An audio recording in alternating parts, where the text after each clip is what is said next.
প্রতি বছর May June মাসে ওবলাপুর গ্রামে ভয়ঙ্কর গরম পড়ত।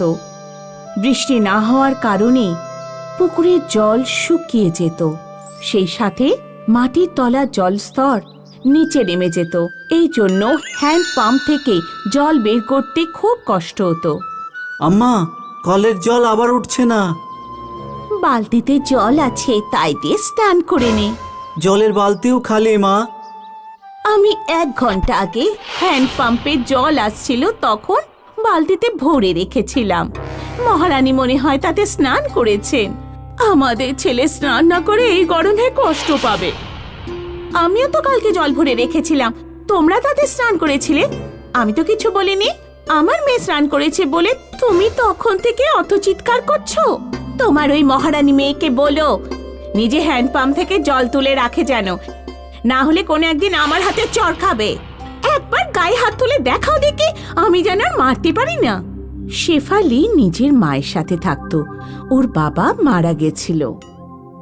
শেফালি আর কাকির মধ্যে মাঝে মাঝে জল নিয়ে ঝগড়া হতো।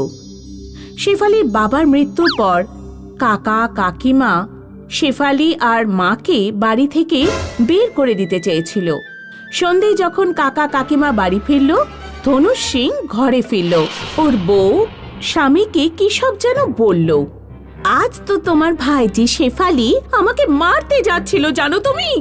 আমি একটু বলেছি হ্যান্ড পাম্প থেকে নিজে জল তুলে রাখো, তা শুনে তেড়ে আসলো মারতে।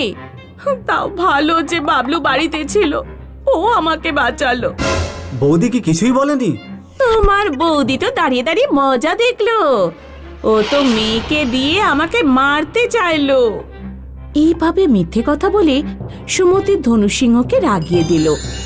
ধনুসিংহ রাগে বৌদির বাড়িতে গেল আর ওনার জিনিসপত্র নিয়ে বাইরে ফেলতে লাগলো। কাকু, এটা তুমি কি করছো? তোমরা এখন বাড়ির বাইরে বেরিয়ে যাও। দাদা মারা গেছেন, তোমাদের এখানে থাকার আর কোনো প্রয়োজন নেই, বুঝলে? শেফালি আর ওর মা প্রধানের কাছে গিয়ে ধনুসিংহের নামে নালিশ করলো। পঞ্চায়েত সভা বসলো, কিন্তু শেফালির কাকিমা প্রধানকে টাকা খাইয়ে রায় নিজের পক্ষে করে নিল। ধনুষ সিং, সুমতি আর বাবলু 3 জন ধাক্কা মেরে শেফালি আর তার মাকে বাইরে বের করে দিল। মা, এবার আমরা কোথায় যাব? খুকি, দিদার বাড়িতে চল। এই গ্রামে ধনুষ সিংহের কারণে কেউ আমাদের আশ্রয় দেবে না। ভর দুপুরে শেফালির মা চলতে চলতে রোদ্দুর আর গরমের কারণে অজ্ঞান হয়ে গেল। ওঠো মা, তোমার কি হলো? শেফালি এদিক ওদিক জল খুঁজতে থাকলো, কিন্তু ওই নিরিবিলি জায়গায় ও কোথাও জল পেল না। শেফালি দৌড়ে গাছের কাছে জলের জন্য গেল। ওখানে ও একটা কল দেখতে পেল। হ্যান্ডপাম্পটা খারাপ ছিল, ওতে হ্যান্ডেল ছিল না। শেফালি একটা শক্ত লাঠি দিয়ে হ্যান্ডেল তৈরি করে নিল আর হ্যান্ডপাম্পে ফিট করে দিল। 1 ঘন্টা চেষ্টা করার পর হ্যান্ডপাম্প থেকে কিছুটা জল বেরিয়ে এলো, কিন্তু ওটা জল ছিল না, ছিল তরল সোনা, যেটা বাইরে বেরোতেই জমে গেল। এটা তো সোনা। শেফালি একটু সোনা নিয়ে নিজের মায়ের কাছে গেল। মা তখনও অজ্ঞান ছিল। একজন ছেলে ঘোড়া নিয়ে রাস্তা দিয়ে যাচ্ছিল। শেফালি তার কাছে গিয়ে বলল, আমার মাকে হাসপাতালে নিয়ে যাবে আর তার বদলে এই সোনা নাও। ওই ছেলেটি শেফালি আর তার মাকে হাসপাতালে ছেড়ে দিল। আবার দেখা হবে। হাসপাতালে কিছুদিন মায়ের চিকিৎসা চলল আর তারপর মা সুস্থ হন। মা, দিদার বাড়িতে গিয়ে বোঝা হবার দরকার নেই। সোনা দেওয়া হ্যান্ডপাম্পের পাশে আমরা ঘর বানাবো আর ওখানে থাকবো। শেফালি আর ওর মা হ্যান্ডপাম্প থেকে চাহিদা অনুযায়ী সোনা বের করে বিক্রি করে দেয় আর বাড়ি বানিয়ে প্রয়োজনীয় জিনিসপত্র কিনে নেয়। ঘোড়ায় চলা ছেলেটি যখনই ওই রাস্তা দিয়ে যেত, শেফালির সাথে দেখা করত। একদিন বাজারে বাবলু শেফালিকে ভালো জামা পরে একটা ছেলের সাথে ঘুরতে দেখে। বাবলু সব কথা গিয়ে নিজের মা বাবাকে বলল। যখন এরা গ্রামের বাইরে একটা ছোট্ট বাড়িতে আছে, তখন ওদের কাছে এত টাকা পয়সা কিভাবে আসছে? ধনু সিংহ একদিন লুকিয়ে শেফালির পিছু নেয় আর ওদের বাড়ি পর্যন্ত পৌঁছে যায়। ও শেফালিকে হ্যান্ডপাম্প থেকে সোনা বের করতে দেখে। ধনু সিং বাড়িতে এসে একটা গরুর গাড়ি তৈরি করে। এই গরুর গাড়ি নিয়ে তুমি কোথায় যাচ্ছ? শৈফালির বাড়ির কাছে একটা হ্যান্ডপাম্প আছে যেটা সোনা দেয়। আজ রাত আমরা ওই হ্যান্ডপাম্পের নিচে সব সোনা চুরি করে গাড়িতে করে নিয়ে চলে আসব। রাত্রে ধনু সিং, সুমতি আর বাবলু শেফালির বাড়ির কাছে যায়। সবার প্রথমে শেফালি আর তার মায়ের মুখে অজ্ঞান করার ওষুধ রুমালে চেপে ওদের অজ্ঞান করে দেয়। তারপর 4-5 ঘন্টা ধরে হ্যান্ডপাম্প থেকে সোনা বের করতে থাকে। গরুর গাড়ি পুরো ভরে যায়। ওরা নিজেদের জামা কাপড় আর ব্যাগেও সোনা ভরে নেয়, কিন্তু হ্যান্ডপাম্প থেকে সোনা বেরোনো বন্ধ হয় না। আমার মনে হচ্ছে এই কলের নিচে অনেক বড় সোনার খনি আছে। এবার ক্ষান্ত দাও, এত সোনা অনেক হয়েছে, এগুলো নিয়ে যেতেই অনেক ঝামেলা। ধনু সিংয়ের পরিবার গরুর গাড়িতে সোনা ভরে গ্রামের দিকে যেতে থাকে। রাস্তায় ডাকাত দল ঘুরছিল। ডাকাতদের নজর ওদের ওপর পড়ে। ডাকাত ধনু সিংয়ের গোটা পরিবারকে মেরে সব সোনা নিয়ে যায়। ওদিকে শেফালি ওই ছেলেটিকে বিয়ে করে খুশিতে জীবন কাটাতে থাকে। কথায় আছে না, কুকর্মের ফল সব সময় খারাপ হয়।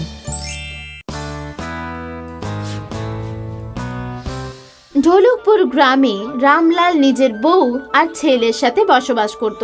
রামলাল ধুতি কুর্তা সেলাই করার কাজ করত।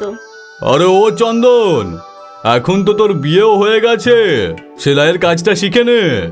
চন্দন এমনিতে তো সারা গ্রামে ঘুরে বেড়াতো, কিন্তু কখনো কখনো 2 ঘন্টা সময় বের করে বাবার কাছে ধুতি কর্তা তৈরি করাটা শিখত। কয়েকদিন পর চন্দনের বাবা মৃত্যু হয়ে যায়।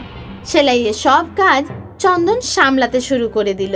কয়েক বছর তো চন্দনের কাজ ভালোই চলছিল, কিন্তু তারপর চন্দন সারা দিন খালি বসে থাকতো। মানুষ কুর্তা পরাটা আস্তে আস্তে কম করে দিচ্ছিল। একদিন চন্দন তার বউকে ডেকে বলল, কাজ একদম চলছে না। মানুষ রেডিমেড জামা কিনে পরছে, কাপড় সেলাই করে লোকে খুব কম পরে। বুঝতেই পারছি না যে এখন কি করি। তুমি এই কাপড় সেলাই করার কাজ বন্ধ করো। আমাদের ছোট বাগিচায় অনেক রকমের চারা গাছ রয়েছে। তুমি ছোট ছোট চারা গাছ নিয়ে গিয়ে বিক্রি শুরু করো। আরে পাগল হলে নাকি? এই চারা গাছপালা আবার কে কিনবে? আরে আজকাল সকলেই নিজের বাড়িতে গামলা রাখতে চায়। চারা গাছের সাথে আমরা মাটির গামলা তৈরি করেও বিক্রি করতে পারি।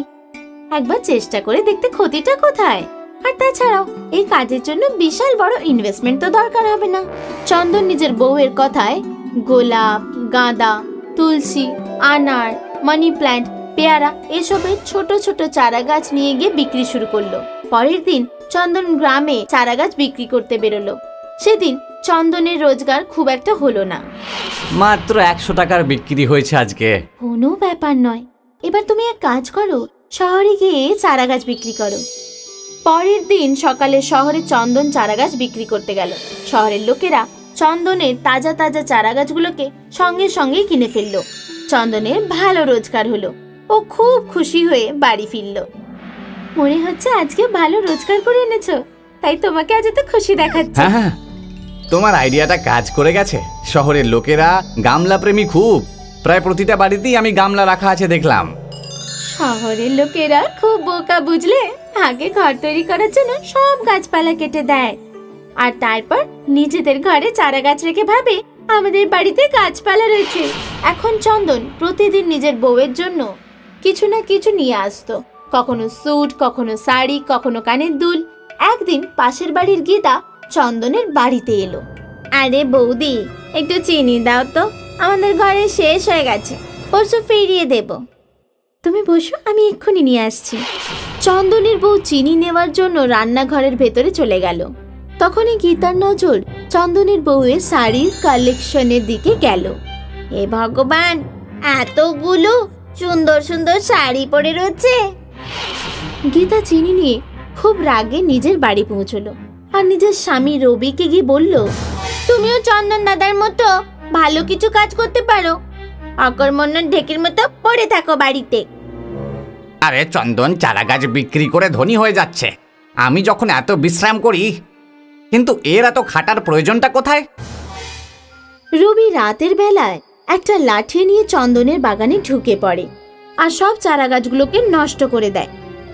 পরের দিন যখন চন্দন আর ওর বউ বাগানে এসে দেখে যে কেউ তাদের সমস্ত চারা গাছগুলোকে নষ্ট করে দিয়েছে। হে ভগবান, এসব কে করলো? চন্দন আর চন্দনের বউ বাগানে বসে কাঁদতে শুরু করে।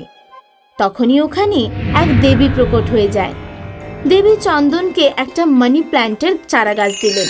এটা কোনো সাধারণ মানি প্ল্যান্ট নয়, এর প্রতিটা পাতা থেকে 2000 টাকার একটা নোট বেরোবে। যদি এই গাছকে কেউ চুরি করে নিয়ে যায় তাহলে তার পরিণাম খুব ভয়ঙ্কর হবে। এই বলে দেবী উধাও হয়ে গেলেন। দেবীর দেওয়া মানি প্ল্যান্টকে চন্দন নিজের বাড়ির ভেতর রেখে দিল। মানি প্ল্যান্ট থেকে রোজ একটা করে পাতা আর পাতার সাথে রোজ একটা করে 2000 টাকার নোট বেরোতো। 1 মাসে চন্দনের কাছে 60,000 টাকা জমা হয়ে যেত। আর ওই টাকা দিয়ে চন্দন একটা নতুন করে বাগান তৈরি করলো আর আবার চারা গাছ বিক্রি করার কাজ শুরু করে দিল।